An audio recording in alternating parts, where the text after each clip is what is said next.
이어서 앞 강의에서 건축 음향에 대해서 잠깐 이야기를 나누는데요. 계속해서 그 부분들을 더 이야기하겠습니다. 먼저 이제 강대상에 대한 구조를 한번 생각해 볼게요. 강대상이 대부분 이런 이제 교회의 형태에 강대상이 좀 이렇게 볼록 들어가 있는 오목이라고 그래야 되죠. 오목 들어가 있는 형태가 있습니다. 그리고 그 앞에가 이렇게 마이크가 위치하게 되는 거죠. 그리고 스피커가 여기에 달려서 확성을 하게 되죠. 이런 식으로.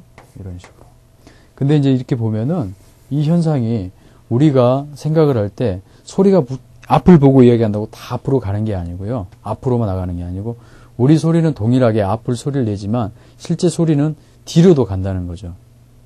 다시 이야기해서 우리가 뒤에 사람인데 모르고 앞에 있는 줄 알고 누가 부르면 뒤에서 대답하대. 뒤에서 누구를 딱 불렀는데 응 하고 대답할 때가 있잖아요. 우리 깜짝 놀랄 때가 있죠. 그 말은 즉슨 우리가 소리가 앞으로만 간다는 게 아니라 뒤로도 간다는 이야기죠.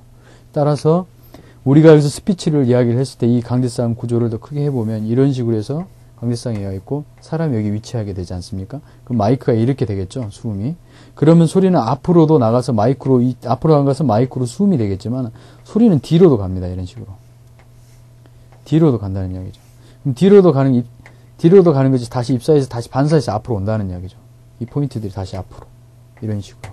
그래서 다시 한 점에서 모이는 지금 음향 초점 현상이 일어나는 거예요. 음향 초점 현상이 일어날 경우에는 마이크의 하울링이 뜨게 되는 현상이 일어납니다. 따라서 강대상에서 특히 이런 볼록의 공간들은 죄송합니다. 오목의 공간은 그렇게 좋은 공간은 아니에요. 따라서 이런 공간이 있다면 차라리 이렇게 직사각형으로 잘라서 이런 형태를 유지해 준다든가, 그러니까 측면으로 이렇게 툭툭 잘라서 이렇게 유지시켜주는 이런 작업이 이루어지면 훨씬 이제 이런 음향 초점 현상은 일어나지 않겠죠. 그래서 특히 이런 공간들, 그리고 또 어떻게 되면 이런 공간에다가 또 앞쪽에 기둥이 있습니다. 그래갖고 소리가 빠져나가지를 못해요. 그래서 여기서 놀고 있습니다. 또 혹은 이 경우가 이제 이렇게 들어가 있으면 측면에서 보면 요 위쪽에 스크린이 달려있는 경우가 생깁니다. 그러면 이 앞에 스크린이 이 자체 뒤에 이렇게 들어가 있는 부분과 스크린이 앞에서 내려오기 때문에 공간이 생겨요. 그래서 그 공간에서 일어나는 또 잔향들이 다시 마이크로 또 들어오는 경우도 있고요. 또 이 뒤에가 이제 글라스가 있는 경우도 있고요. 그래서 이런 특히 그 강대상 뒤쪽에 있는 이 구조는 이 강대상 마이크에 가장 영향을 많이 주기 때문에 한 번 더 고려를 해봐야 되고요. 특히 흡음과 구조들을 변경을 해주는 게 가장 좋습니다. 특히 마이크만의 영향이 아니고 특히 측면의 목사님들 요즘 같은 경우에는 모니터 스피커를 또 놓게 됩니다. 이 위치에.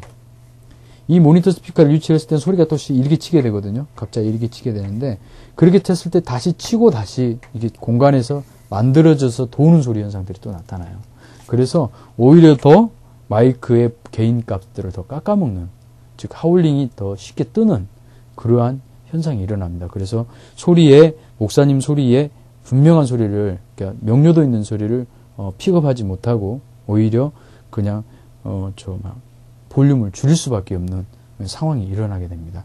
그래서 특별히 강대상 이 구조가 실제 스피치 구조의 형태에 따라서 보면은 이 강대상 구조가 그만큼 얼마만큼 중요한지 알 수가 있는 거죠. 실제 에베에서의 말씀이 대부분을 차지하기 때문에 이 단상에서 이루어지는 이 공간을 어떻게 만들 것인가는 충분히 사전에 고려를 해보고 특히 음향하시는 분들이나 주위에 있는 분들과 충분한 고려에 의해서 쉽게 말해 인테리어든 어떤 형태든 이렇게 정해져야 되지 않을까 싶습니다.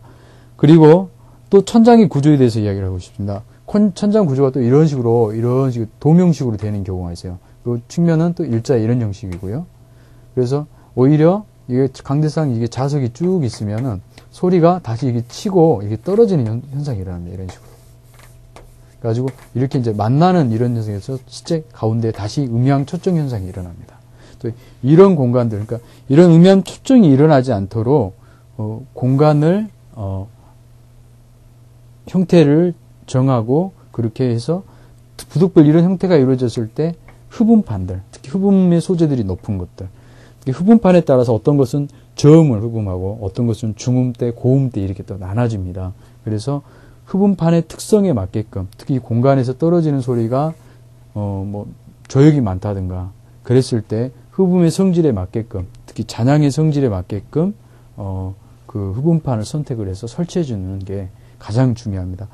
그래서 이제 공간이 만들어내는 소리의 특성들이 어떤가, 그리고 그 공간에 맞게끔 스피커 어떤 걸 선택을 하고 그 스피커의 위치가 어떤가, 그리고 이 전체적인 공간의 소리를 이해를 하고 또 시스템 간의 이해를 하고 또 여기서 이제 예배 형태에서의 가장 중요한 목사님의 말씀, 이것들을 어떻게 내가 명료도 있는 소리를 전달할 것인가, 이런 전체적인 목적에 부합해서 또 충분한 이해도를 가지고 있는 그런 사람이 교회의 엔지니어로서 또 섬김으로서 또 훨씬 더 좋은 그러니까 음향적인 서비스를 제공할 수 있다는 거죠. 따라서 그런 사람들을 교회에서 양육하고 또 그런 공간을 이렇게 만들어갈 수 있도록 교회 실무자들이 충분한 그런 쪽에서 이해도를 가지고 있어야 됩니다. 그러지 않을 경우에는 또 그런 쪽에 의뢰를 하고요. 또 그 의뢰한 곳에 의해서 더 많은 부분들을 더 배우고 또 그런 부분들에 대해서 또 관심을 가져서 각 개개 교회마다 좀 그런 쪽으로 더 많은 좀 어떤 투자들이 좀 이루어졌으면 합니다. 굳이 꼭 대부분 보면은 시스템에 대한 투자로만 갑니다. 결국 공간에 대한 문제점을 시스템으로 극복하다 보니까 시스템은 한계가 있거든요. 그래서 가장 근본적인 소리의 형태를, 소리의 질을 결정하는 이런 건축 음향, 이 건축 음향의 기본을 먼저 아셔야지 전기 음향의 한계도 또 이렇게 알 수가 있게 되는 거죠. 이상으로 마치겠습니다.